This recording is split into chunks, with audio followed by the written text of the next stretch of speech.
Nå,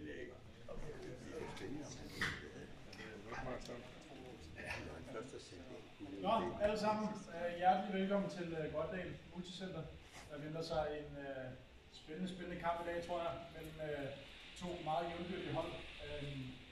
CBH Hvidovre for modstand og bliver besøg af Hørne, som kommer fra Jylland. Så jeg tror, der er lagt op til en rigtig spændende kamp. Når man ser på matcherne, så ligner de i hvert fald et setup, som kan blive rigtig lige. Så vi håber på en masse opbakning. Men vi skal lige have en lille præsentation af holdene og de to dommer, som skal nedslå os gang i dag. Og vi kan starte med udholdet. Anton Andersson.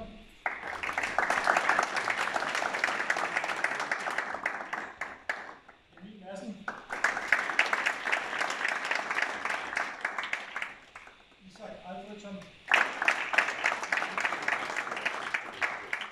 Og Peter Svendingsen.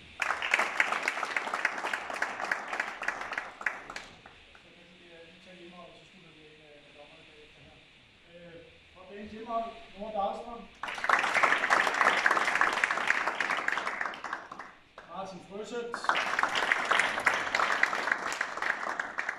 Oliver Skovbo Berntsen og Mikkel Lemborg. Og til de to, som skal lede slagets gang, Sebastian Jensen og Axel Beckmann. Ganske kort inden vi starter her til dem, som måske ikke har været op og se så meget bordtennis i forhold til konceptet. Vi spiller til 5. Man spiller på 2 borde, et første kryds og et andet kryds. Efter de første 4 kampe, så bliver der holdt en 10 minutters pause, og så spiller vi så videre. I tilfælde af, at der holdt en år til 5, så stopper vi holdkampen.